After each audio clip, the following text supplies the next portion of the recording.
Ladies and gentlemen, welcome to the 2011 Massachusetts Broadcasters Hall of Fame induction ceremony. Let's hear it for all of our honorees today.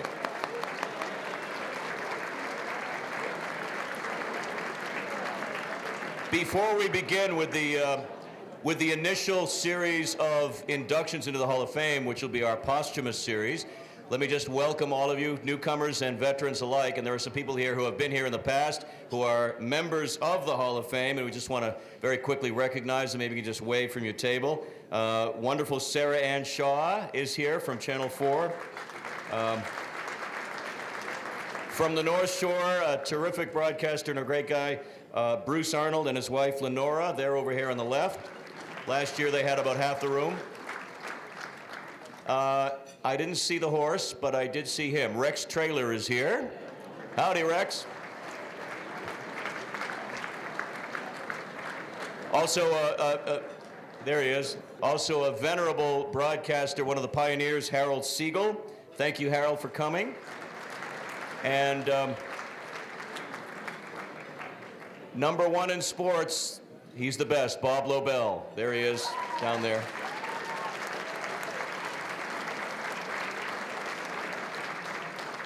And also a gentleman who was calling every Bruins game from New Hampshire just for the fun of it this year, Bob Wilson, and his wife, Nancy.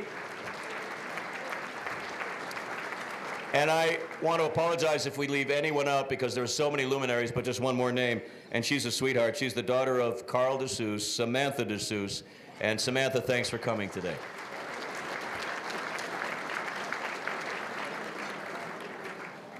It's really an honor to be doing this again. Jordan Rich from WBZ. And if you have the opportunity on Monday, this coming, you might want to wish a happy birthday to WBZ on our 90th birthday.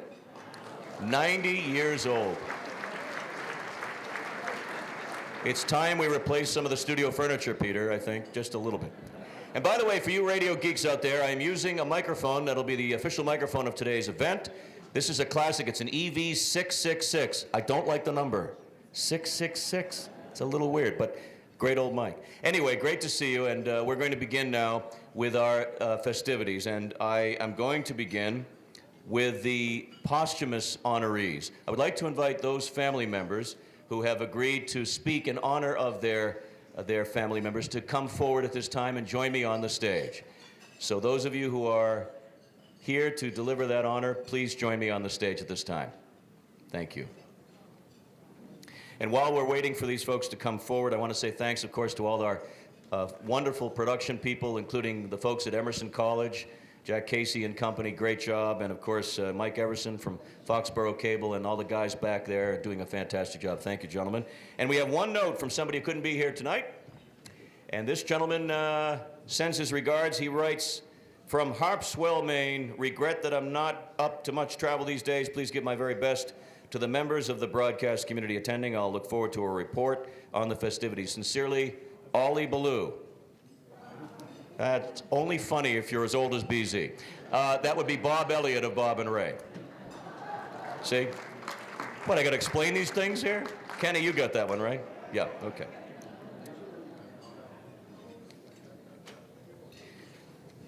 I'm going to now begin by announcing the honorees who are being posthumously inducted into this majestic Hall of Fame. And first, before I announce the first name, accepting the award for their dad, Jack and Mark, now the last name will give it away, they are accepting the award for Jack Chase.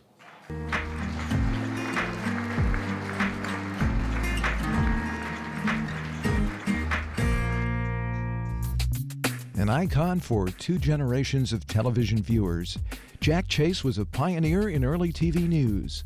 His style was a combination of warmth, gravitas, and charm. Originally from Sioux City, Iowa, Jack came to Boston in 1949 to join the staff of WCOP, and by 1953 he was the station's news director. In 1954, he joined WBZ-TV, where he spent a distinguished 28-year career. For most of those years, Jack anchored Channel 4's morning news show For Today. greeting viewers each morning by offering a toast with his coffee cup. A veteran of World War II and the Korean War, he retired from the U.S. Navy in 1962 with the rank of commander.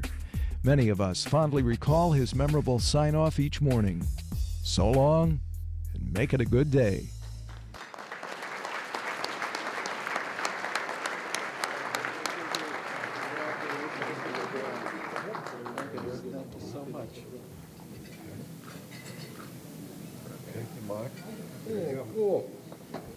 We want to thank you so much. What an honor, and it's so cool. I just wanted to tell you that my dad epitomized do what you love and love what you do. And he enjoyed, up until the very last day that he worked, his job at WBZ. And I just want to thank you all for remembering Jack Chase. I'll pass it on to my brother, John.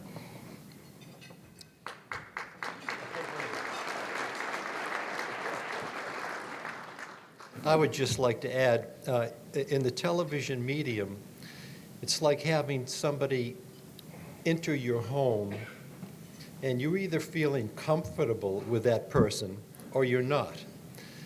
For 28 years, apparently Jack Chase was welcome into so many homes because everyone was comfortable with him. And that's how we remember him. And the other thing I love the picture with his traditional sign-off coffee. So long and make it a good day. That was his slogan right from the beginning and his sign-off. And how many times during a day do we go into a convenience store or a restaurant and we're left with a very, very passive, have a good day. Oh, have a good day. It's very meaningless these days. It's in passing. And my dad's slogan made it a point of, if you want to have a good day, most of it's up to you. You have to be proactive. And thank you again for the honor of accepting our dad. And so long and make it a good day.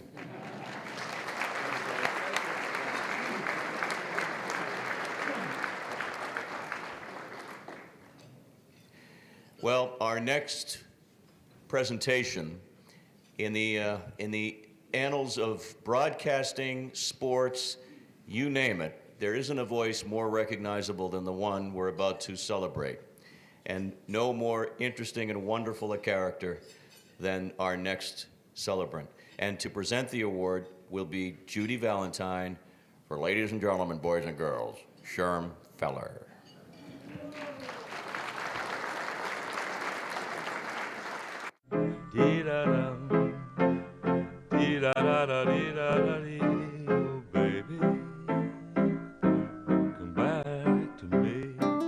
Sherm Feller's voice is indelibly etched in the memory of each and every Red Sox fan of a certain age.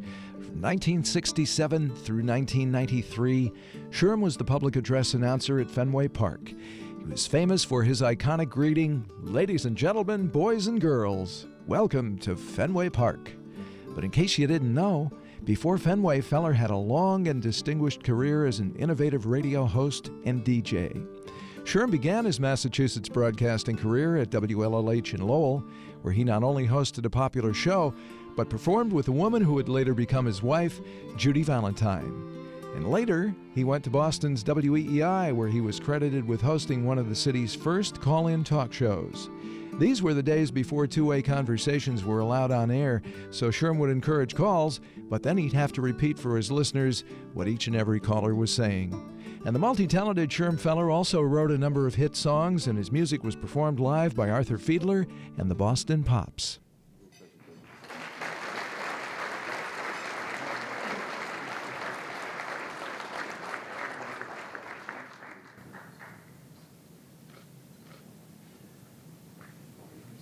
Thank you. Can you all hear my heart? It's very noisy. I want to thank the board of the Broadcasters Hall of Fame for honoring Sherm today. I bet I'm the only one here that remembers the 1940s. It was the time when everyone did not have a TV, but everybody had a radio. And the radio with Sherm, it was a perfect fit. His Club Midnight was very successful. He was a role model. Ron Delachiesa used to say that he was a Damon Runyon character, and he surely was.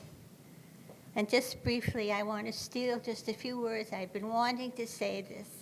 Ladies and gentlemen, boys and girls, I thank you for being here. I thank you for listening. And most of all, I thank you for all the warm feeling for Sherm Feller. Thank you.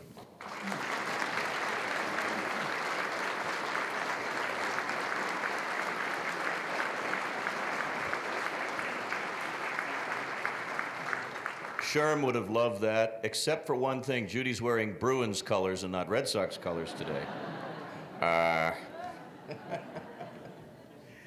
Our next presentation is for a gentleman who was on the other side of the microphone and the camera, but is so influential throughout his career.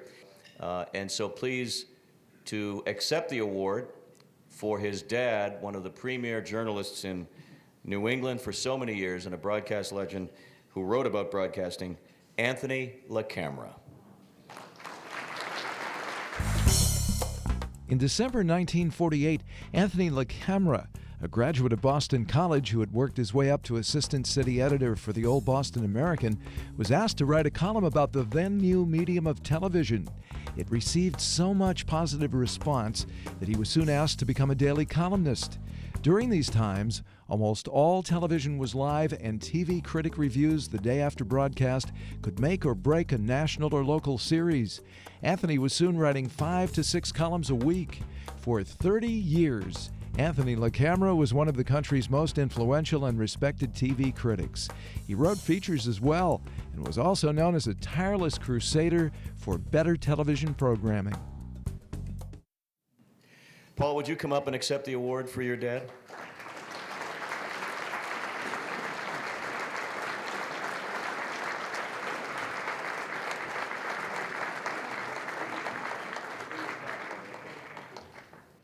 Thank you, mass broadcasters, for so kindly and warmly remembering my father. I'm a retired guy now, so I ramble. So I prepared about a minute and a half, some remarks about my father. He was a quite extraordinary man. He was a classic American in Boston story. The oldest son of Italian immigrants, he grew up in what then was called the New York streets area of the South End. He was gifted in actually extraordinary ways, receiving what then were 2 double promotions in the Boston public schools. As you can understand, his parents, my grandparents, did not have any particular expectations or aspirations for my father. However, in one of those life-defining moments of good fortune, a family member who was a nun intervened, and as only a nun can carry off, she called Boston College High School and told them they were taking in this kid now living in Dorchester. They were going to give him a full scholarship. As you might expect, stories like these in those times and in this great country generally ended well. He graduated in 1930, having just turned 15, and winning 7 of the 8 academic medals presented at commencement. He was then off to Boston College with a similar theme, full scholarship and summa cum laude, graduating at the age of just turning 19. After a few years at a WPA job at the Boston Public Library, it was the heart of the Depression, he worked his way into the Hearst-owned Boston Record American, where he spent the next 42 years, beginning as a copy boy and retiring in 1978, revered in the television business as the Dean of American Television Critics. In that latter role, he wrote 6 columns a week, as they noted, for the daily and Sunday papers over a 30-year span. That's 9,000 columns. At his best, he wrote from a strongly moral and social perspective, probably reflective of those years of Jesuit study, in ways no one else in this country was writing about this phenomenal new medium that was changing American family life and, for that matter, American society. He loved television, and particularly the ambitious works, those live dramas, and the great talents, Gleason and Caesar, of its early years. And then the magnificent epics of its adolescence, Roots and Eleanor and Franklin. He was the perfect person for television of that era, a passionate fan who saw from his first column in 1948 the medium's great potential to inform, to entertain, and yes, to shape society. Yet he was also an outspoken and unshakable critic when he felt that the medium strayed and was falling short of all it had to offer. I often wonder what he would think of television today. I'm sure he would love 60 Minutes and Chronicle, and perhaps not much else. Simply stated, Anthony LaCamera was the best for his era and of his era. Thank you very much on behalf of my family.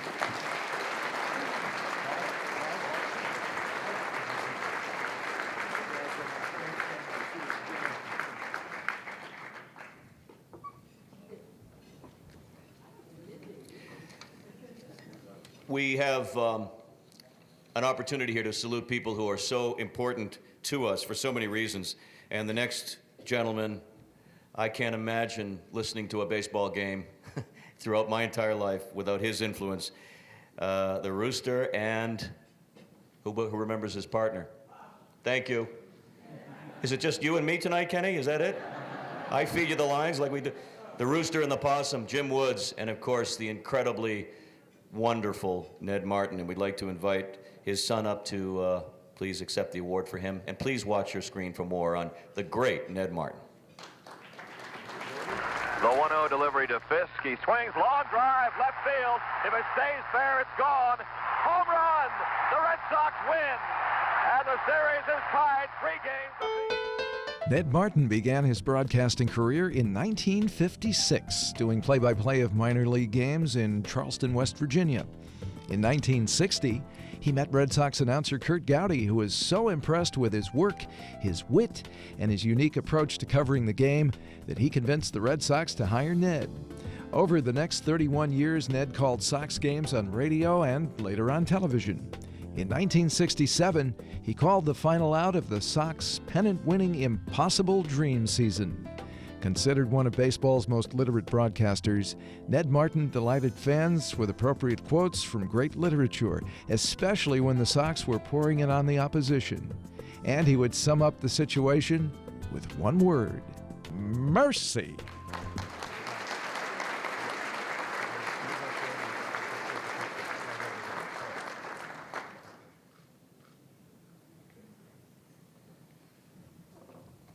Mercy. I will make this brief as he would have liked it, but I'm very proud to accept this award in his behalf. My only wish is he was here to get it in person and I was in attendance to watch him. I'm eternally grateful for being turned into a boy of summer at a very young age, and that's about it. Thank you.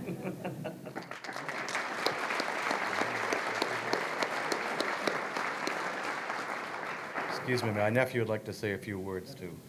As Ned Martin's first and oldest grandson, I'd like to thank you guys all for coming today, and I appreciate everybody showing up.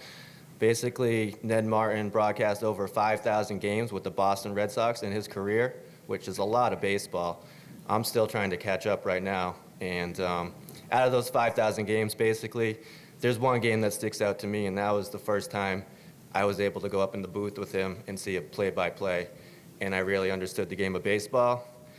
First of all, I'm a baseball fan and a Boston Red Sox fan, and today I just like to remember my grandfather, and thank you all for coming again.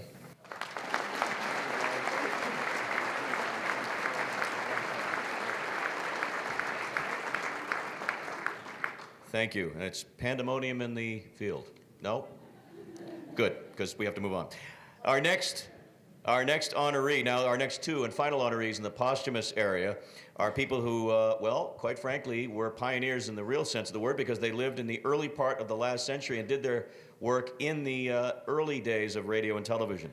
So to present the award for our next guest, Linus Travers, the guest who is being now invited into the Hall of Fame is John Shepard III. Please watch the screen for more. Born into the family that owned the Shepard department store empire, John Shepard chose a different career path. He became a broadcaster.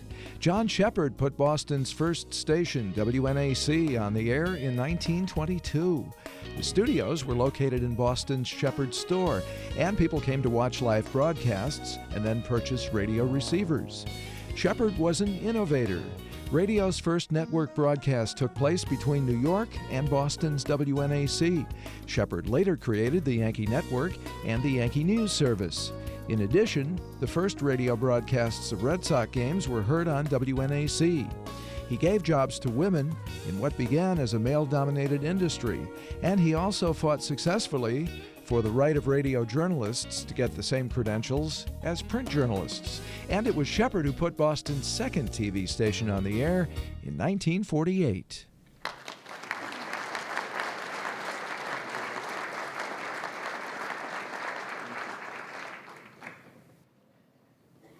Thank you all, and thank you for coming to reach back a few more years than some of you have achieved. I was threatened when I was told I was to receive a posthumous award because I thought I looked pretty good. But when I was told it was to celebrate the work of a man for whom my father worked, or with whom my father worked, or around whom my father worked, as general manager of WNAC in the 1920s, 30s, and 40s, I was struck by the wisdom of those pioneers, the men and women who began an industry that did not exist. Yes, there were one or two electric radio stations and the idea was there, but there was no sense of programming. There was, what do you do? You have no limits. There's nothing you can't do except what your imagination will allow you. And so the John Shepards, or Robert Shepard in Providence, John Shepard in Boston, with the support of their financial support of their family in the store, invented an industry. Today, we are the product of their invention. I won't list some of the things that I remember as a child knowing began with the imagination of these men, but I am most thankful to the Shepards for picking the captain of the Brown University debating team out of the debates, because they were broadcasting them in the early 1920s in Providence, and said, hey, I know you want to go to grad school, but why don't you be an announcer first? So thank you, John Shepard, for giving my father a job, but thank you more for creating an industry where none had existed. Thank you very much.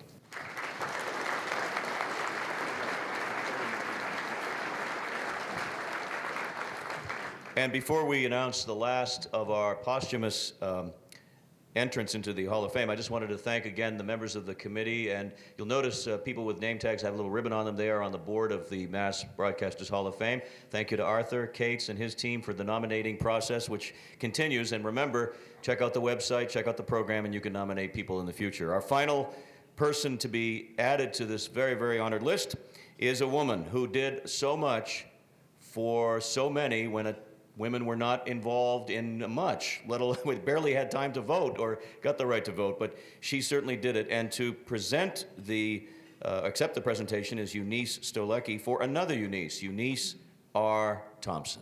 Please watch the screen. Born on a farm in Mattapoisett in 1898, Eunice Randall Thompson intended to become an artist. But after attending art school in Boston, she ran out of money and found work in a company that made receivers for amateur radio fans. The company started up its own radio station, and Eunice, along with other staff, also worked on the air. She played phonograph records, introduced performers, read the news, and even entertained when guests didn't show. And if the equipment broke, she did basic repairs. During her nearly 5 years of announcing, she received countless fan letters. Later, she operated her own ham radio station, set up a network for blind people, and mentored young amateurs.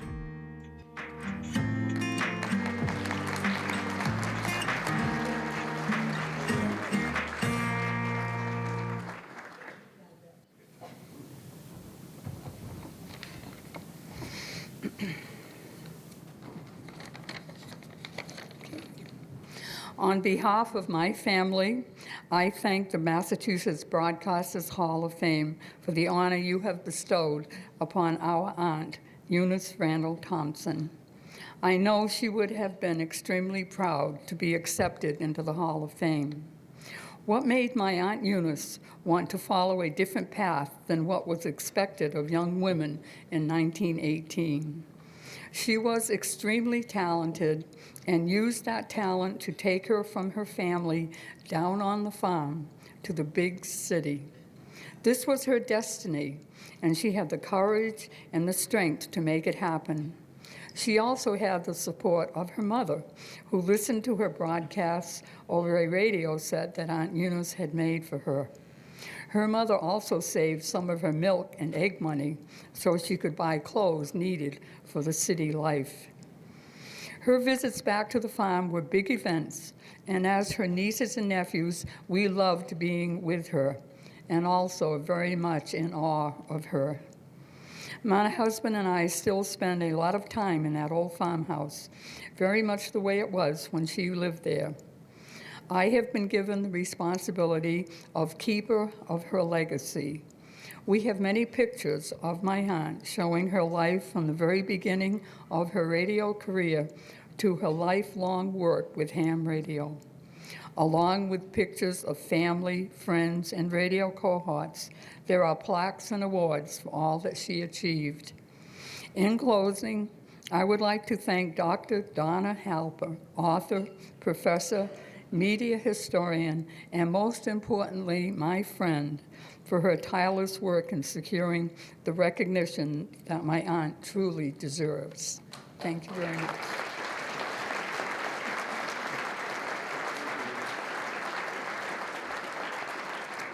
At this point, we will take a station break and be back after these main courses. So enjoy, and coming up at the top of the hour will be our inductions of our people here today. Thank you.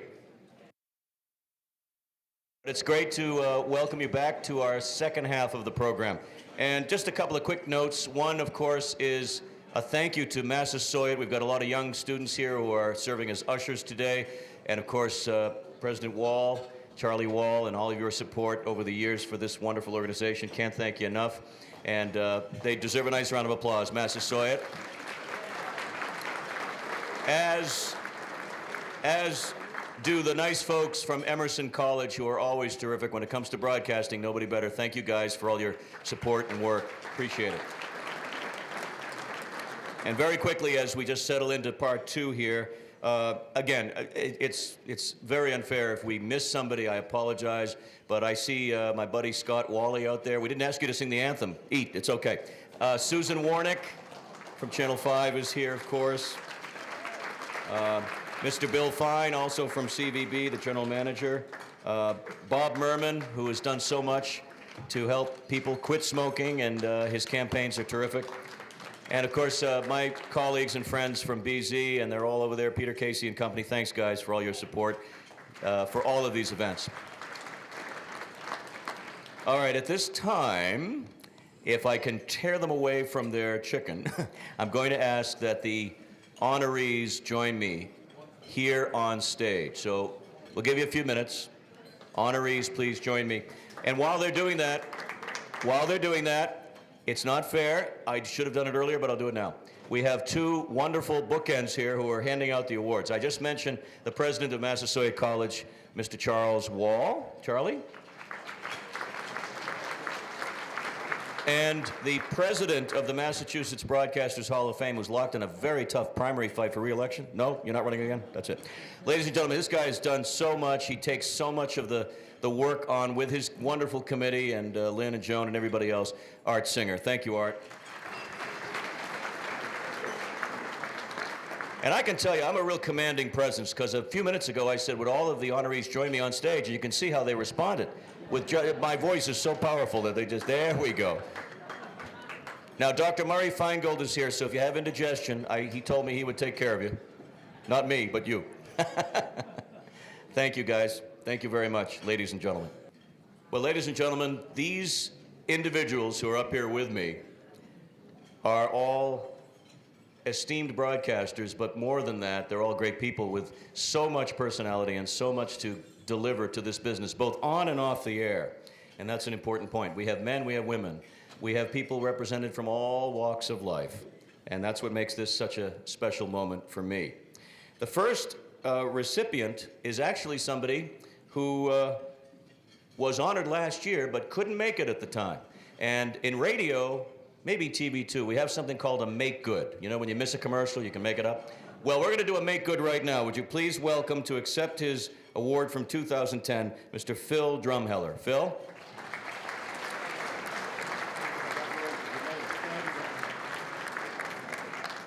Well, thank you. Johnny come lately, I guess, but I just wanted to have this opportunity, and I appreciate Art and the committee for allowing me to have it, to thank everyone in person that had anything to do with my being inducted into the Hall of Fame. Quite an honor, and spent my life in doing nothing but radio and a little bit of TV broadcasting in the western part of the state primarily. And what happened last year? Well, last year I was all excited, all ready to go. I called and emailed, and we went back and forth, and they had everything all set for me. And 3 days before the event, I had a heart attack. So I'm lucky to be here, glad to be here, and feeling great, and still doing my thing. I got into radio longer ago than I care to admit, but been doing this thing now for 58 years, as a matter of fact.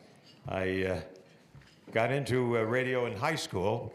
They had an FM station, a non-commercial station in the high school in Springfield. And so I was interested in that, and got into the on-the-air side while in high school. And then I had my first commercial job while still in high school, not old enough to drive a car, so I rode my bike 4 miles each way and did a morning show. Had an arrangement with the high schools at Trade High in Springfield, so I did the trade part of it on the air at a commercial station in Springfield. And I subsequently worked in Westfield, Torrington, Connecticut, Albany, New York, Worcester. Then I returned to Springfield in 1960, where I spent 20 years and began on the air, worked myself up through the ranks, program director, general manager, and out. Because at that 20th year, the company was sold at that time to the Boston Globe that had a broadcasting division, and I was told, we're bringing our crew in from Boston, and you're a good guy, you did a nice job, but we have our own people. So I have no regrets. I moved on and went into a smaller market up in Greenfield, and they put a new station, new FM station on the air up there, WRSI, back in... It was about 1980, I believe, and the guy that owned the station, put the station on the air, said, well, you're looking for some work, why don't you come up, walk the streets, talk about the new radio station, and see what you can do to help us get some sales coming in. So I spent a month up there, and they weren't even on the air. I sold $150,000, and they said, wow, this is good. And so I worked for him for a while and did an oldies show up there. And then after that, bounced around the town. Competition called me in Greenfield and said, gee, you got this oldie show and you're a good sales guy, and they made me a deal I couldn't refuse. Then I got a call back to Springfield with another ownership and went back to WHYN for a while and worked for Clear Channel for 6 years and had a taste of what real corporate radio was all about. Need I say more? No, there's a place for everything, and it was very interesting, but I'm from the old school, as you can tell by the start of my career. I worked for a mom-and-pop operation in Springfield, and at the time I went to WHYN, which has since been owned by various corporations through the years. It was a mom-and-pop operation back when I first joined them there. I did an oldie show for a few years, 1997 to about 2002, and I left Springfield and went back to Greenfield and bought my own radio station, which I run today. It's Wiz Radio, WIZZ, AM 1520. And we feature artists like Frank Sinatra, Connie Francis, Johnny Mathis. You got the idea. About 8 decades of music that we play. And every day I do the morning program. And people tease me because The studio is downstairs in the house, and I live upstairs in the house. And just a quick story on that, and I'll get right out of here because someone's getting the hook ready. But when we put the station on the air, I bought it from a fellow, and it was called something else at the time, and I started buying some new equipment, some new things, and everywhere I called, they said, oh, you have to pay your old bills first. So I was talking to my friends in the business. They said, you better divorce yourself of that and pick some new call letters. So I did. I picked the Whiz call letters, and they said, well, while you take your time, this guy you're buying it from is dragging his feet, and it doesn't look like he knows when you're going to be able to take it over.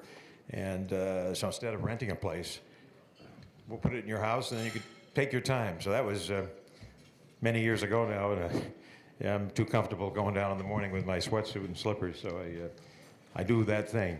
But since those days, I just have looked forward to, from the early on to where I am presently.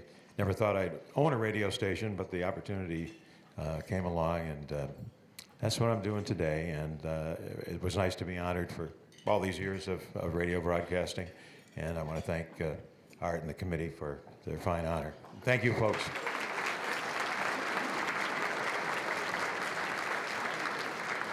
Thank you, Phil, and we're glad you're doing well.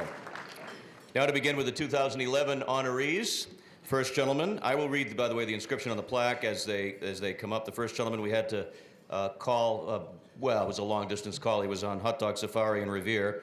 He, of course, is the He, of course, is Eddie Andelman, and the plaque reads, groundbreaking sports talk show host, co-creator of legendary The Sports Huddle. His wit and at times outrageous opinions made him a well-known figure, as well-known as the players he covered. Ladies and gentlemen, Eddie Andelman.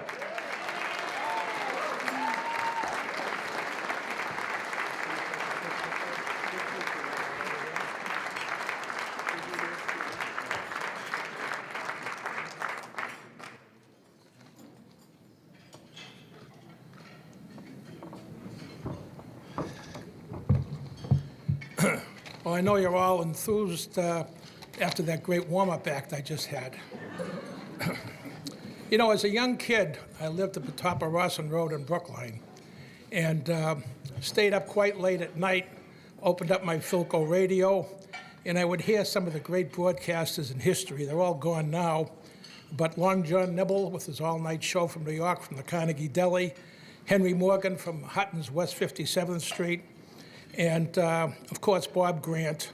Later on, I went to college and heard Larry Glick and Jerry Williams, and it was something I always wanted to do. But my father, who was a wonderful person, said to me, you're going to study accounting because no matter what happens, there's always going to be a need for accounting. So I went to Boston University, I got a degree in accounting, hated every single minute of it. And then I went to Northeastern and got an MBA, and I was kind of lucky. I was at a restaurant in Milk Street in Boston with a couple of buddies of mine, and we used to always talk sports until, of course, the traffic subsided, 9 o'clock, 10 o'clock at night. And sitting next to us was this fellow by the name of Ralph Wyman, who ran a radio station in Brookline, WUNR, and he says, I really want to put that on the air. And more or less to get rid of this drunken fool, I said, hey, I'll do it. Where do I go? He said, Sunday night. He gave me the address. I showed up, and Sports Huddle was born.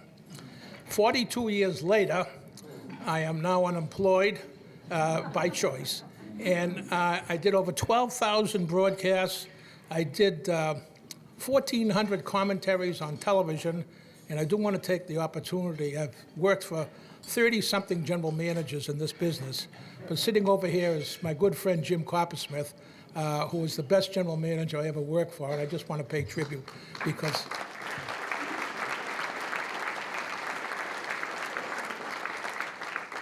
you know, I've always been me. I'm not an actor. I love hot dogs. I love Chinese food. I love the Red Sox, the Celtics, and the Patriots. But most of all, I've always loved to entertain and have fun with people and have fun with sports, because to me, it was never a business. It was always recreation.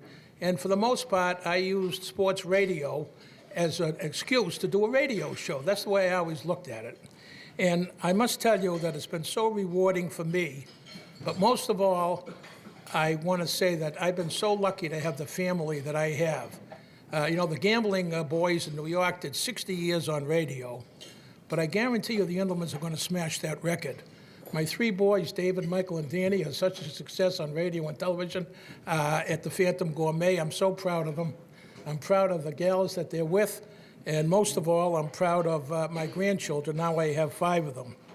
You know, some of the things that I did were groundbreaking at the time, but to me it was just common sense. I did the first 30-something years of the Super Bowl a week down at the Super Bowl because I couldn't understand why people didn't want to understand what a big event this was. And the kind of guests that I got, being the only broadcaster there, was Hall of Fame. I had everybody from Leo DeRocha to Mike Ditka to all the great people in sports, and the entertainers would come also. I had speaking of Jim Coppersmith, we put together a little show at Channel 7, live boxing for the Boston Ballet. We charged $100 a ticket in 1971 and introduced a fighter to the world who would later become known as Marvelous Marvin Hagler. And that started Marvin's career. And just as a little side note, instead of paying the promoter and the manager, Sam Silverman and Rip Valenti, Jim insisted on paying Marvin directly $5,000. Marvin had never made $75 in a night. And when they threatened to pull the show, Sam Silverman didn't believe that Jim would do it. So Jim called his secretary and said, do me a favor, get me the local FBI office. And right after that, they agreed to do the show. The show went on, and it was a huge success. I also was lucky enough to bring the first soccer players here to Boston in the United States. One actually made the Patriots, Mike Walker. We called it the Search for Superfoot. And at the time, what everybody thought was a disgrace, I went to Australia looking for a left-footed punter in Australia because I'm a left-hander. And I know that it's impossible to throw anything straight, hit a golf ball straight, or kick a football straight. And so we brought back 14 Australian football players, and unfortunately, they just made the Canadian League. They never played here. But I'm here to tell you today there are now 6 left-footed punters in the National Football League. And in the next few years, they'll all be left-footed Australian punters because you can't catch the ball. Anyway, so my latest venture is going to be, and I'll let you know a little secret what I'm going to do next year.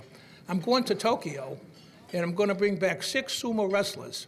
And they will become nose guards within a year because they're bigger, they're stronger, they're faster, and they will be able to rewrite the football book. That's going to be my legacy. I hope that 20 years from now, when I take up residence at my final place, Sharon Memorial Park, that you will have my 3 sons, David and Michael and Danny, and honor them as you've honored me today. And then a little secret. There's 2 other Andelmans coming along, Zach Andelman and Max Andelman, and they will be the stars of the Max and Zach radio show in the morning, and they also will be in the Hall of Fame. I thank everybody very much for this honor, and most of all, I just say you all stay healthy, enjoy your life, and thank God for the entertainment we get from radio and television.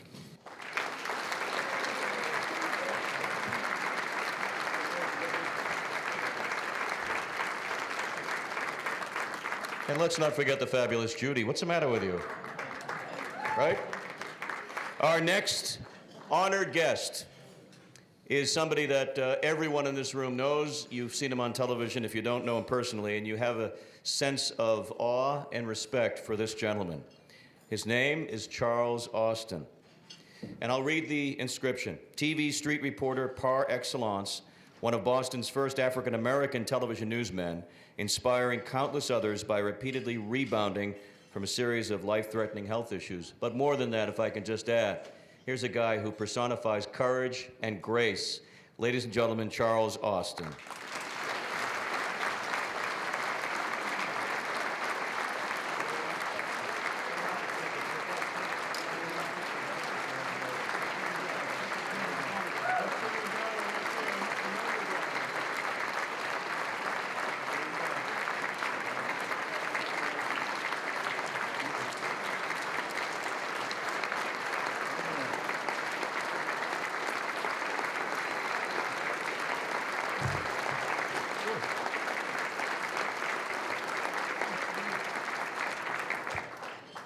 Please sit down. Relax. I wrote my stand-upper.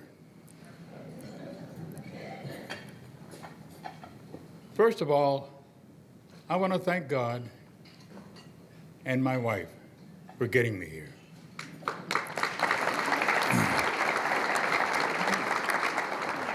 With 20/20 hindsight, I now realize that the real broadcast journalism teachers, professors, the guides, and instructors that I work with at University 1170 helped me get this Hall of Fame award.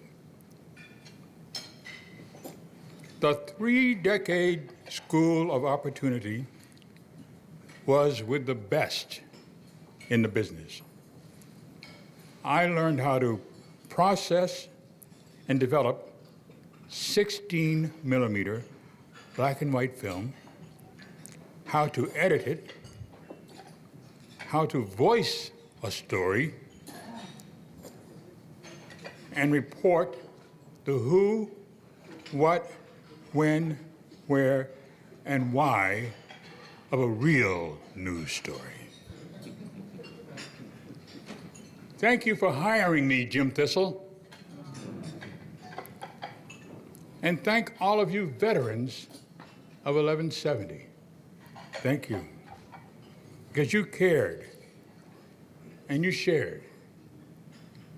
And I want to thank the sources. And thank you for the encouragement. Thank you for this moment.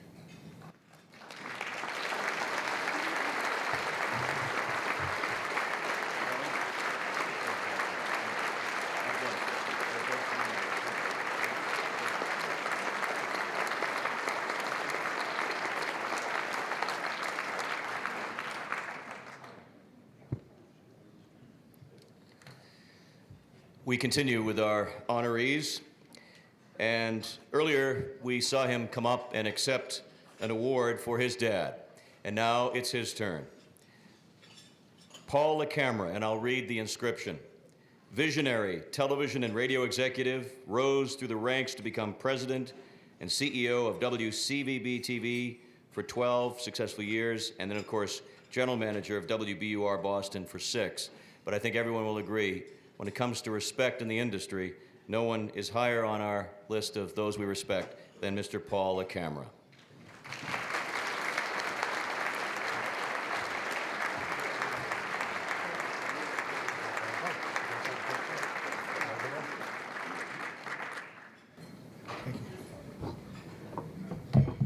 My wife told me as I was coming up, she said, "Put your shoulders back."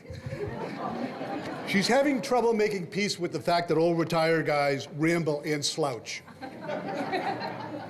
I want you to think of this as episode 2 in the LaCamera family saga. I'll be with you later for episode 3, which is about my 3 sons, and episode 4, which is about my 7 grandchildren. You know, my life and good fortune has not been all that much different from what I shared with you about my father. A Boston neighborhood, in my case, East Boston for grammar school, Boston College High School, where thankfully I won one of those academic medals at graduation. And rather than hometown Boston College, I went off to the Midwest to college, Holy Cross in Worcester. It began for me as well as a copy boy at the Record American, actually 52 years ago this summer. But of course, my good fortune came in joining the Boston Broadcasters Group in January 1972 to be a small part, a very small part, in the launching of WCVB-TV. Perhaps the greatest experiment in the history of local television in this nation. There is so much to boast about that television station, which I was privileged to serve for more than 33 years.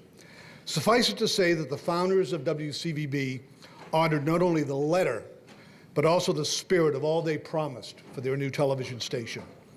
And it remains today under the Hearst Corporation, the preeminent local station in the country, with Chronicle at its nightly helm. As everyone has a time, mine came in 2005 when I thought it best to retire and to leave WCVB in hands better equipped for the challenges of a dynamically changing marketplace. It, however, was a short retirement, from a Friday night at 5 p.m. to the next Monday morning at 8 a.m. when I arrived at WBUR, a national leader in its own right, to serve as general manager. Again, simply stated, it has been a profound privilege to serve those two call letters, each a Boston institution and a model in their respective medium. The best there was and still is today. How fortunate are we in our city to have a WBZ and its distinguished history, a WCVB, a WBUR, a WGBH-TV, and a New England Cable News. There isn't another city in this country that could come close to rivaling those 5 call letters. Let me conclude by briefly mentioning a couple of individuals. Of course, the great Mimi, who serves brilliantly as president of the Boston Freedom Trail Foundation, and who has been my partner and best friend through almost 45 of the 52 years I've been at this work. Our youngest son, Chris, of whom we're so proud, as he has followed the LaCamera media tradition and is the local sales manager at NECN. The other woman in my life, Candy Boris, my dear friend and associate at both WCVB and WBUR. She is the love of the life of everyone who knows her. And a gentleman who's been named earlier, and that's Jim Coppersmith. He was my standard at WCVB. Everything I learned about the ideals and principles of good television I learned from Jim Coppersmith. So Jim, thank you.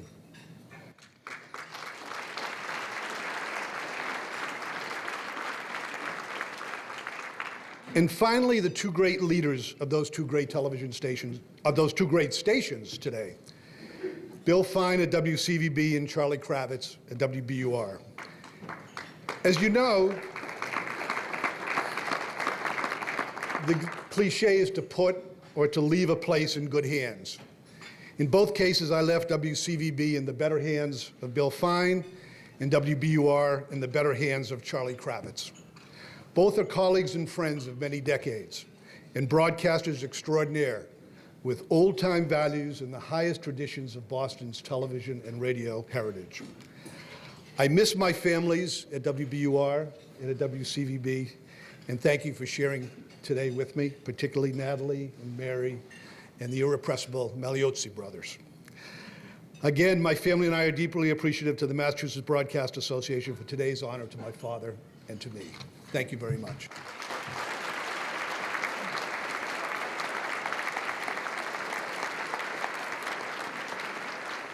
And I may add, there are many family members from CVB. I see Frank Evrouche, of course, Anthony Everett, and so many others. And like BZ, my family that I come from, it's a close-knit one, so thank you guys for being here. Well, we continue with some amazing people who have done some amazing things. And we are very honored to have with us the aforementioned Click and Clack, the Tappet brothers, Tom and Ray from WBUR and National Public Radio, who have been fixing cars and making us laugh for all these years. Let me read the inscription. As hosts Click and Clack, they've made Car Talk a WBUR mainstay and one of the most popular programs in public radio history. And their humor and advice are heard on more than 350 radio stations. And this was written by the law firm of Dewey, Cheatham, and Howe, right? I love it. Where are they? Oh, where is he? Yeah. Well, let me just bring him up here. Ladies and gentlemen, one half of the team and the other half is coming. Ray?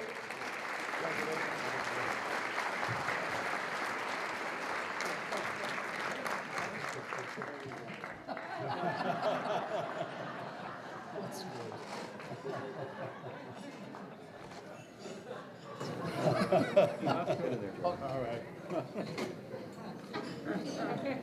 Let's turn it so they can see. Oh, yes, by all means. Yes.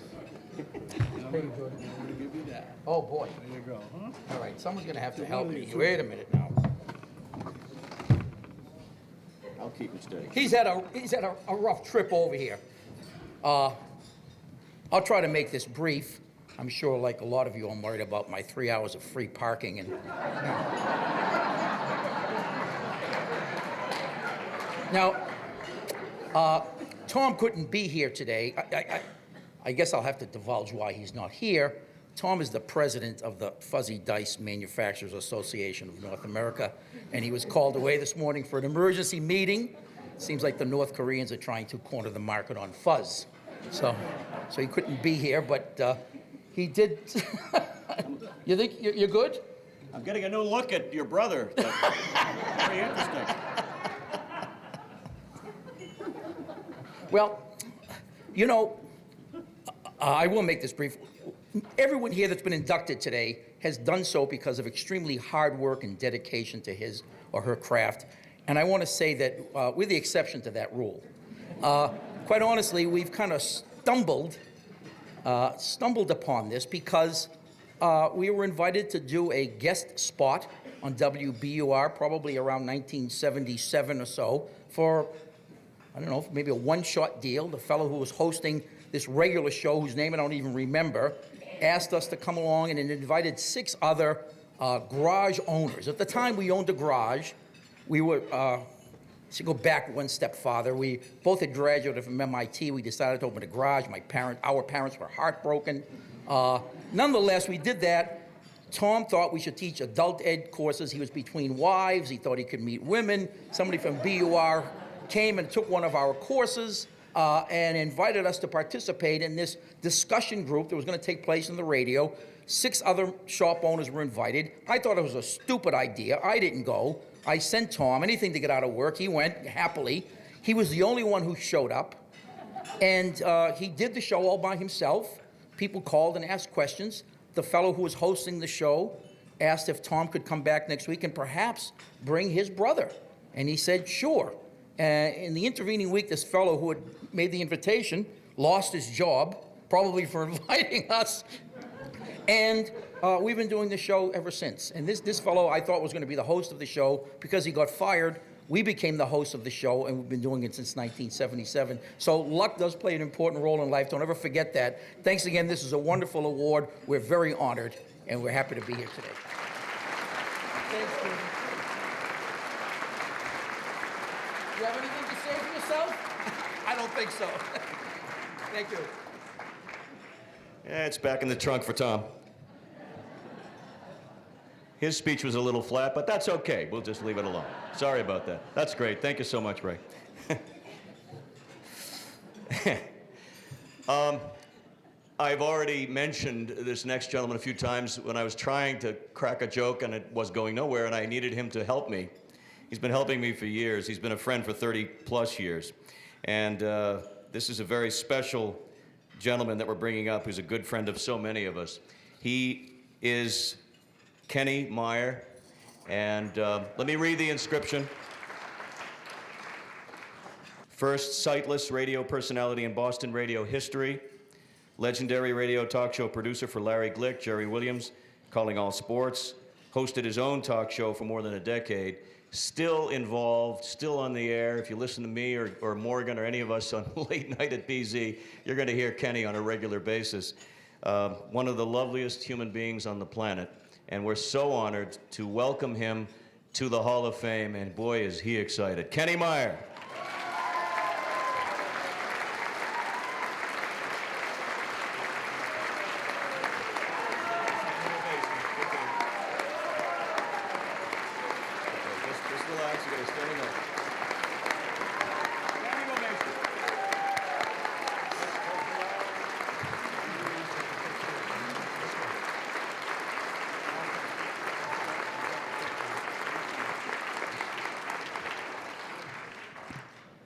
Mercy. I just want to clarify one thing. I am not older than WBZ Radio. Even though I do know who Bud Ballou is. First of all, I must, and I'm also glad that Jordan didn't have to tell you to watch your screen. First of all, I must thank the board for this great honor and marvelous opportunity to be included with all this great talent. And hopefully, by allowing me this great privilege, you'll make it just a little bit easier for people with a disability to achieve their impossible dream as well. And I thank you so much for that.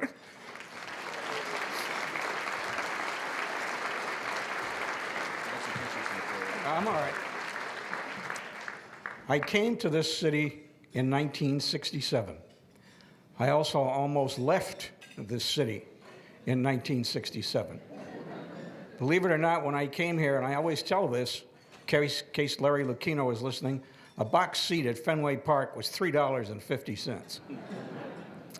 I came to Graham Junior College at the urging of an announcer named Bill Givens, whom I'm sure Steve Ellman will remember from WHAM in Rochester.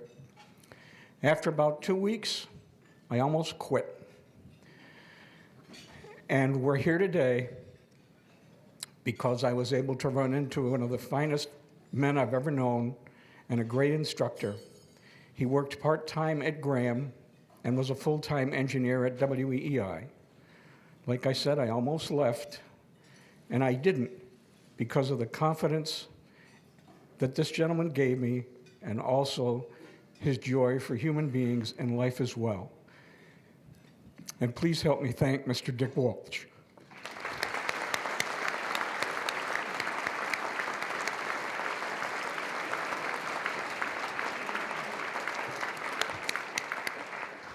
To quote Yogi Berra, he learned me all his experience. And it looks like I passed the course, Dick. But then I had to get hired.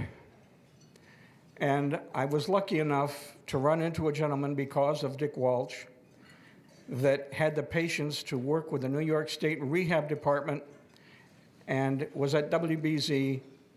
And he told me after he hired me, he had a handicapped son who was deaf. And he said, now maybe somebody will give my son a break. He unfortunately is no longer with us, but his son and daughter-in-law are here from Baltimore, Maryland, and they are Trey and Carol Schubert.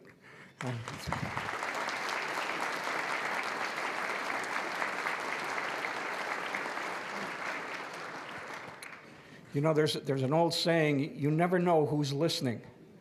I remember one night somebody came to me and said, would you interview Rosemary Clooney? So, yeah, sure. Why not? Anybody would. So we get on the air, and after about 5 minutes, Rosie says, oh, by the way, she said, I want you to know I listen to you all the time. And I said, really? And she said, yeah. She said, I'm here at my home in Maysville, Kentucky, and I restore it on weekends, and you're with me every Saturday, and I think you are fabulous. Well, needless to say, Come On to My House and Hey There were played in my house all the time for about a week after that. In 1972, I was filling in for a character named Glick. And one of the people that I wanted to interview and loved and admired was Kurt Gowdy. So we pre-recorded the interview, played it at 1 o'clock in the morning. My program director, Bob Oakes, called me on the air after it was over, and he said it was one of the best interviews he'd ever heard in his life. I don't know if he made it to work on time the next day after being up till 2 o'clock. I never asked him. A month later, we were doing Calling All Sports, back when there was only one sports show a day in Boston. And Kurt Gowdy was filling in for Guy Manila. And I was in the station to see Kurt to say hello and have him autograph a copy of his book, Cowboy at the Mic. Well, it turned out that Kurt couldn't do the last half hour of the program. So the general manager came to me and he said, listen, if you're not doing anything tonight, would you mind filling in for Kurt Gowdy on Calling All Sports? And I want you to know that I was available. My buddy Candy O'Terry said, tell a funny story. 3 years later, in 1975, BZ Radio and Muscular Dystrophy teamed up for a great old-time radio weekend out on the Cape. We did radio shows live in front of an audience. Now, I'm sure there are people that remember old-time radio, and you know that one of the big staples of it were the Friday night fights, sponsored by the Gillette Safety Razor Company. So we decided to do it. We got boxers from the American Athletic Union. We got an announcer, Guy LeBeau, out of New York City. And so help me God, this is a true story. My attorney is here and will testify to it under oath. We were doing the broadcasts, and we always told the announcers on the live shows, don't forget to mention that this is for MD, muscular dystrophy. So in between rounds, Guy LeBeau got on the mic and said, help fight VD.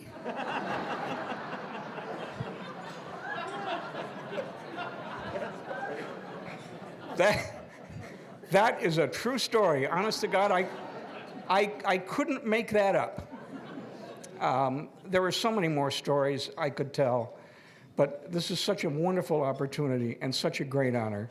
In closing, let me just tell you that in 1939, Lou Gehrig, the great first baseman of the Yankees, gave a very memorable speech at Yankee Stadium.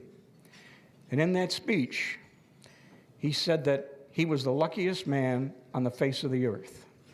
Well, with all due respect to Mr. Gehrig, not today, because today, I'm the luckiest man on the face of the earth.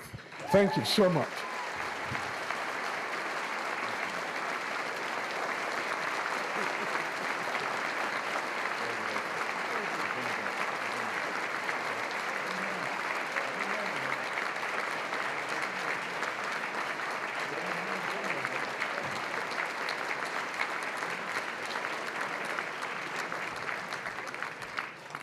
I didn't need all these extra tissues for you, Kenny. Oh, and Ray, you'll be happy to know that there's an automated machine right out front to take your ticket. Did you? Unlike radio, which doesn't work automated, that does. So that's a little note to you people who want to take our jobs away. Okay. Seriously, folks, we continue. And what a day this has been, and it's continuing with so many great names. And this next gentleman is so well known to all of us, particularly all of us involved in this campaign to honor people, because he's been on the committee. He was very bashful about the honor, but it is so well deserved. Without any further ado, please give a nice round of applause for Dick Flavin.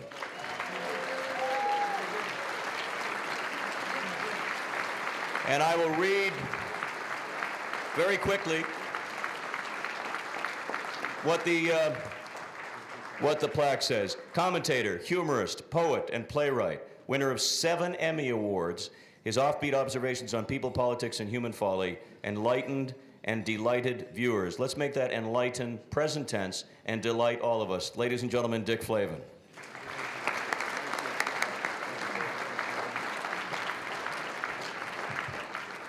Thank you. Have you noticed how many people are here who used to be somebody?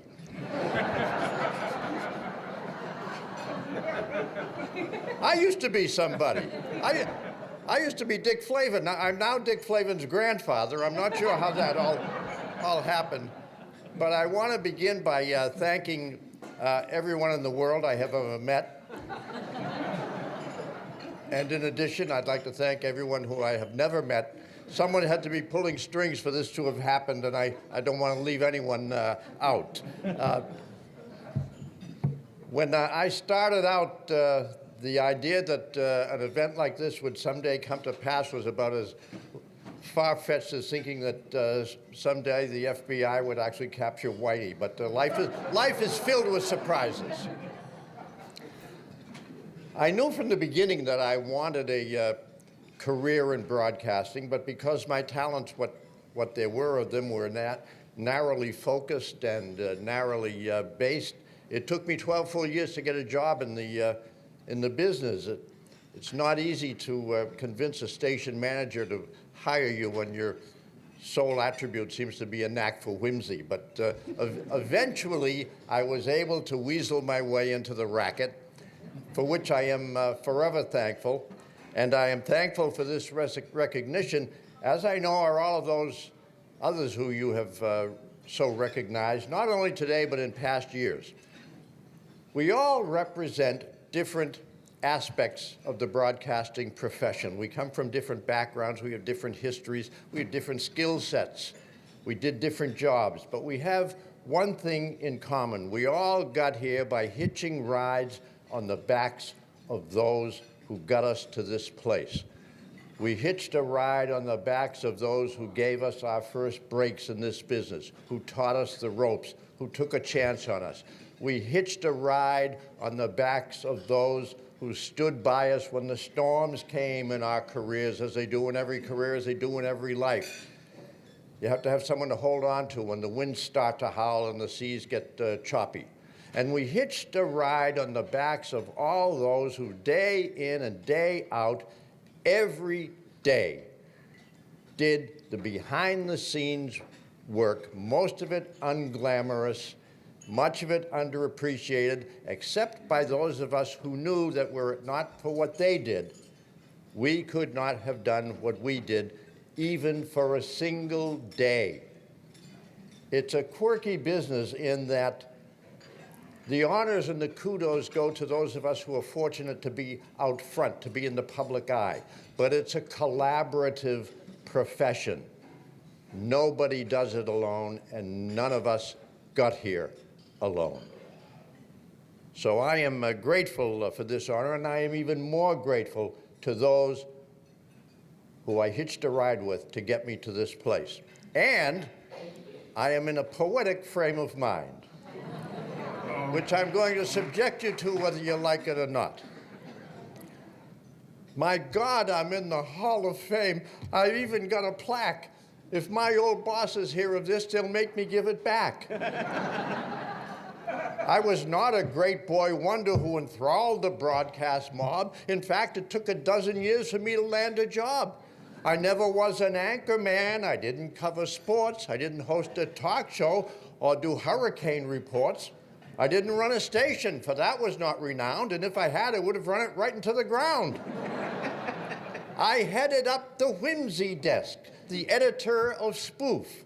I satirized the sacred cows, lampooned each big shot spoof. From time to time, I'd write and rhyme or wear a funny hat, and this is funniest of all, I got paid for that. Now, word of my selection has come down from on high. No one asks who, what, or when. They all are asking why.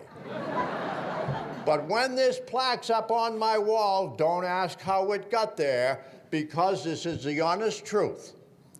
I stole it fair and square. Thank you very much.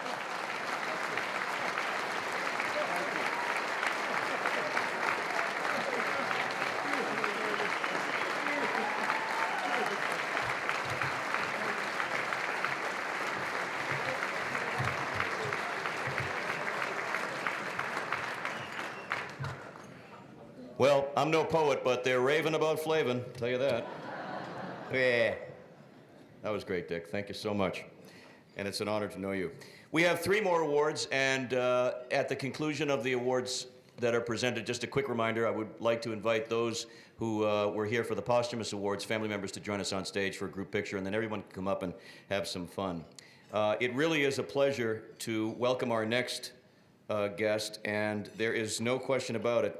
She's one of those recognizable faces who has been probably in television terms on more stories and more features and more Chronicle reports than anybody alive. And she's just a delightful lady who, we kidded about this meeting for the first time, the two of us at a ski event. Neither one of us skied. There was no snow on the ground. We had a lot of fun, didn't we, Mary? Ladies and gentlemen, Mary Richardson.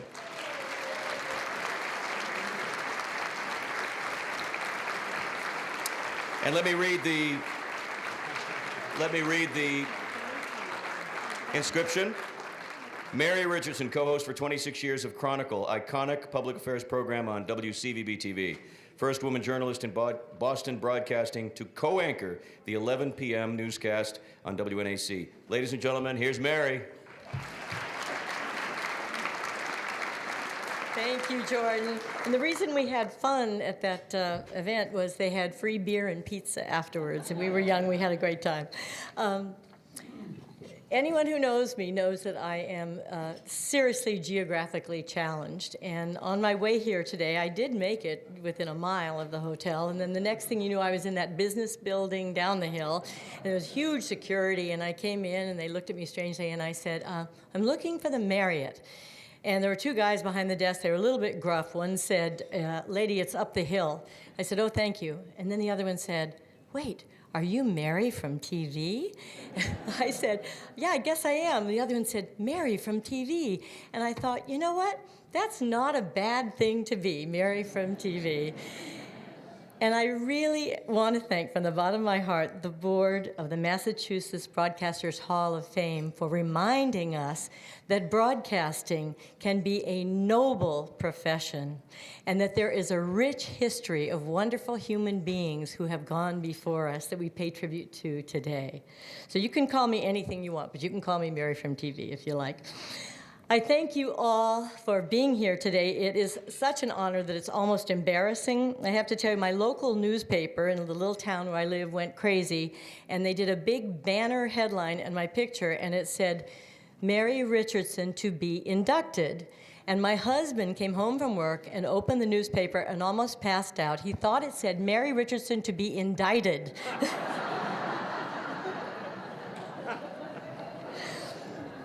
I can't believe I'm in a room with such talented and wonderful people, amazing, gifted people whom I love and admire. What a group this is. I'm Paul and Nat and Kenny and Eddie, Charlie. Some of these people I have not seen in 10 years, although I worked with them for many years. I never thought that I would get to see all these wonderful people gathered in one place. To be honest, I thought I would have to wait until I got to TV heaven for that gathering to happen. But here they all are, and this is heaven for me. It's especially amazing to be here with Nat and with Paul LaCamera, two people who built Channel 5 into a station that the New York Times once wrote was the best local television station in America. I am so proud to have been part of that team. And I'm very clear that this award honors the amazing work of the Chronicle crew. I doubt, seriously, that there has ever been such a team in the history of broadcasting, turning out, for the most part, the same team, turning out high-quality nightly programs that inform, entertain, and educate, and doing this for nearly 30 years, in no small part due to the leadership of the three general managers who are here today. And that's another wonderful thing about Channel 5, the continuity. I think in a way that's what we're all looking for. And it adds so much to the product. Finally, I do want you to know, I'm going to be brief today because I'm close to being the closer. Finally, I want you to know there is life after television. I watched with great admiration as Paul LaCamera, one of my personal heroes, went on to WBUR and worked his magic there. I have gone on to a job in healthcare, which is the cutting-edge issue of our time. It's exciting, it's stimulating. I am the community liaison for Steward Healthcare, a newly formed company dedicated to rebuilding community hospitals, providing affordable, high-quality healthcare right in your own community. If this sounds like an advertisement, it is. My new job for Steward is very much like Chronicle. I do a lot of public speaking all around the state, explaining the new Steward model, which we hope someday will become a national model that originated right here with a Massachusetts company. And it's hopefully part of fixing the broken healthcare system.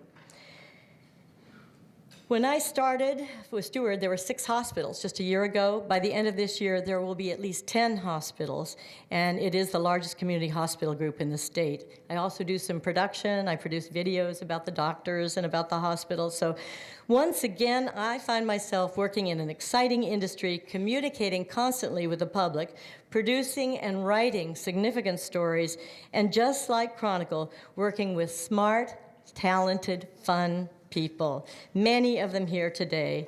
So my colleagues and friends from Chronicle at this table, Steward at this table, and Boathouse, our advertising agency, at that table, thank you with all my heart for taking times out of your demanding and hectic schedules to be here today. And all of you, too. We all are these overwrought schedules that we live by, but it's wonderful to stop sometimes and take a moment and cherish what we have.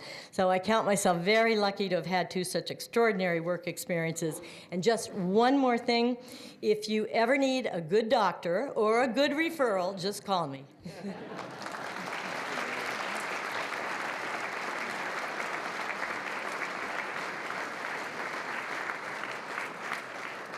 Earlier, I mentioned some of the locals who are here, including Bruce and others, and it's important to remember that the Massachusetts Broadcasting Association and the Massachusetts Hall of Fame, Broadcasters Hall of Fame, is all about Massachusetts, and that's a very important thing to remember. So our next to the last recipient is someone who certainly is deserving of our acclaim. And by the way, I think he might have the biggest crowd here. TM. Who are the TM fans here? Yeah, I thought so. They bought half the place out. Ladies and gentlemen, Thomas McAuliffe Sr. Tom is a model for all other small market radio station operators. He managed WSRO Marlborough for 30 years, owned and operated WMRC in Milford 18 years, including 3 consecutive years as the state's Station of the Year. He's the past chairman of the Mass Broadcasters Association. He's got quite a cheering section. Ladies and gentlemen, Tom McAuliffe.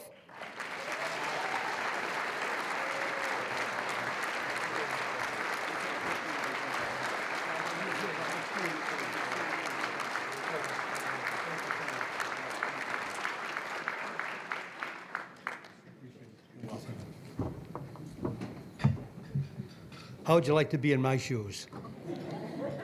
Kid from the country, suburban market, thrown into the ring with 10 heavyweights. And not only that, but somebody stole my opening lines. I think that I am the luckiest person in this room today. I've always been in the right place at the right time with the right people, and I'll tell you just 3 short instances. After I got through school, had a stint at WERI in Westerly, Rhode Island, and Uncle Sam gave me a microphone to use for a couple of years when I was drafted. I got my first job locally at WEIM in Fitchburg, and in about 3 months, the station was sold to a person you might have heard of by the name of Norman Knight.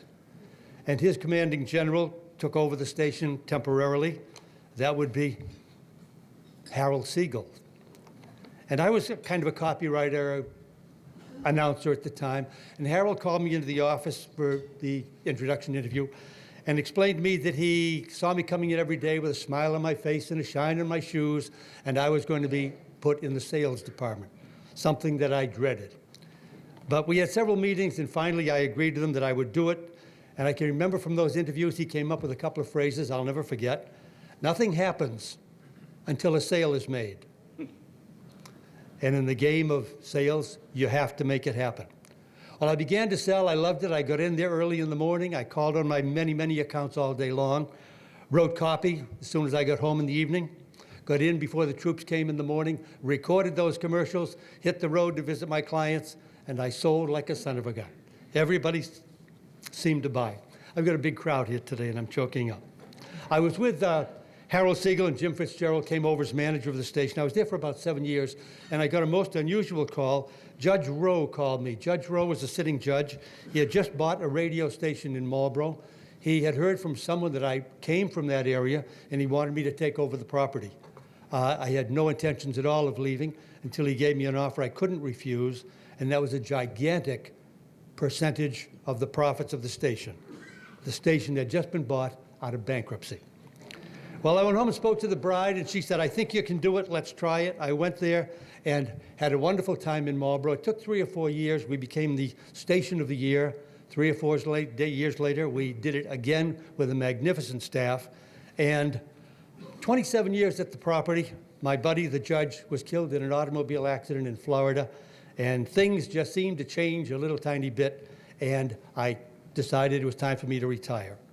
The station had gone from a daytime-only operation in Marlborough to a 5,000-watt full-timer with beautiful facilities, brand-new equipment, and a value of something in the value of $2 million. So I left that, and I discovered after I had left that there was somebody in the background that was counseling the judge, and his name was Harold H. Siegel, the guy that I first met, my mentor in this industry. I retired, and I got a call one day from Harold Siegel. And he said, Tom, he said, I think there's a station that's about to go under in Milford. You might be interested. And I said, I might be interested. And I asked my wife, and she said, please, please take the job. Either that or get a job as a volunteer at the hospital. Maybe you could deliver Meals on Wheels, buy the station, whatever you want. You're 24/7, and now I'm the recipient of your 24/7 attitude. So we bought the station. I inherited a news director that had been there for 25 years. He was the keystone of the whole operation. He's still with us, Ed Thompson, 44 years. It took about 3 years to bring the bankrupt station to life, and we won the Station of the Year that year. The staff was all hyped up. We won it the second year, and days after winning that award, I came down with a serious bout of cancer, and I was supposed to go to heaven. I didn't. Guess what happened a year later? The station was taken over by my son, Tom. My daughter, Sue, was the business manager for the station. And a year later, my buddy at Brigham Women said that I was totally cured, and for the third consecutive year, MRC won the Station of the Year. So I think that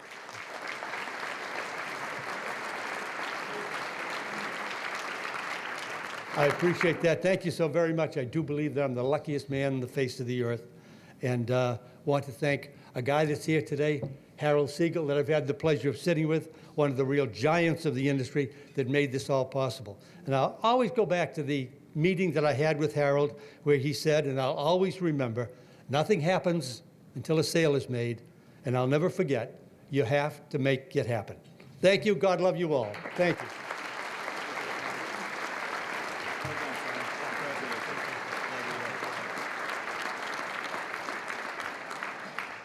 And finally, ladies and gentlemen, you've been very patient, and we've moved this along at a pretty good pace, but it's been a real thrill for me to be up here and just to be with these wonderful people, all of whom have a great story to tell, and not the least of whom is our last recipient, who is so deserving, and let's just put it this way, First Lady of Television News, Natalie Jacobson.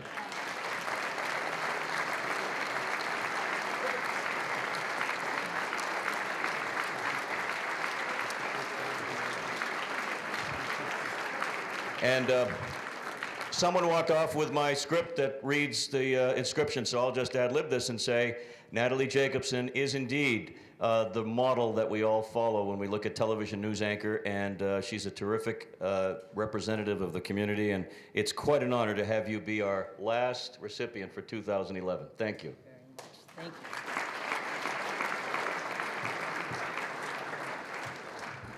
I tell you, you really realize how rich your life is when you're me right now, standing here in this room. I have worked with most of the people in this room and most of the people on this stage. How rich is that? How gifted are these people? Obviously, this is just a wonderful honor to share this stage with them. My friends from Channel 5, 3 of the 4 general managers for whom I worked are here today. And it's also to be here with competitors from other stations. Charlie and I met when we were 12 years old at WBZ. I started my career at Channel 56, and then at Channel 4, and then, of course, at Channel 5. And while I'd love to be 25 years old again, I have to say I am privileged and delighted that I had a chance to be among the men and women who were at the genesis of broadcast news. Late 60s, the early 70s, news as we know it on television broadcasting didn't exist. It was a 15-minute rip and read. What did that mean for us?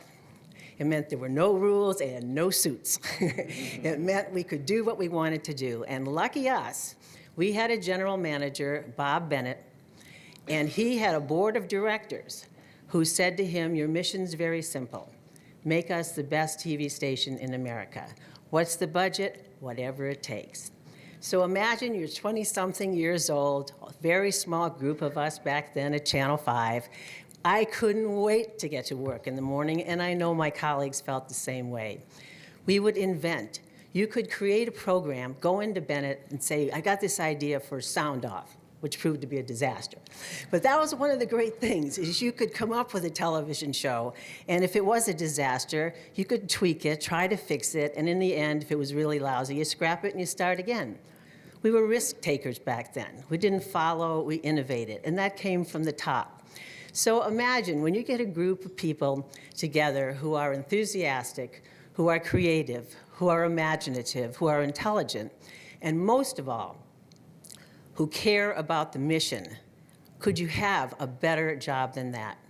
And what beautiful things were created back then. The kind of programming that we did. You recognize Chronicle. Mary is at least 20 years younger than I am. She won't remember this, but the precursor to Chronicle was Calendar, which I participated in with a number of other people who were no longer at the station, including my former husband, Chet Curtis.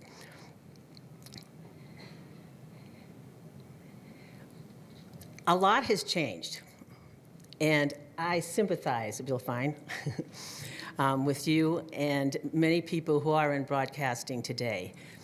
While we had the gift of being in on the genesis of the broadcasting news world, and we're grateful, of course, for the acclaims that we got, we didn't have the restrictions that you have today. We didn't have the competition that you have today.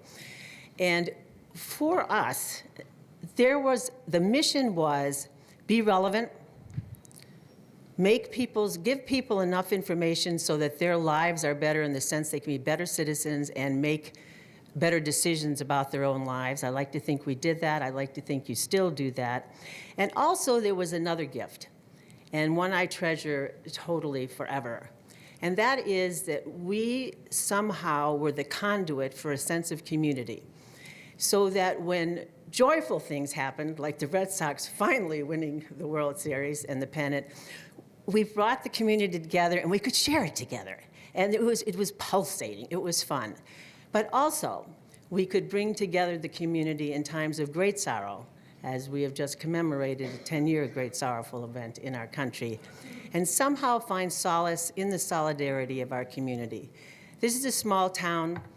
I love the role that WCVB has played in that and continues to play in that. And I know that mission continues, and just one last thought. There were so many great people and are so many great people with whom I've had the pleasure of working. And one, I cannot stand in front of a crowd ever and not mention his name, and that's Jim Thistle. Jim Thistle worked at most of the television stations. He taught most of the people who are young today and some not so young today. He was an extraordinary news director. He was an old-fashioned newsman who understood a story. And one of the reasons News Center 5 was and is as great as it is because of that man. And I'm honored to have worked with him and so many other people who are in this room today. This is a great honor. I thank you very much.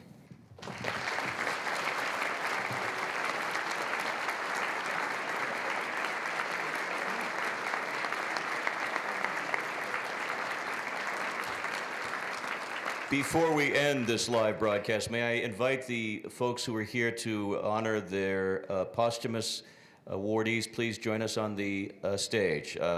Ned's family and Judy and others. If you would come forward, please, because we want to get a group shot at the end. Final note from me is simply that this is another in a long line now of traditional events that will continue for a long time to come. We urge you to check out all the information in the program book. And of course the website, which is very active. And in closing, we'll only say this, that down through the ages, everything changes, everything evolves, including broadcasting. One thing that doesn't change are the people and the good, solid, dedicated professionals who are represented here, and by the way, who are represented at every table here today. So ladies and gentlemen, we invite you to take pictures, come on up, say hi, and thank you very much. God bless you all.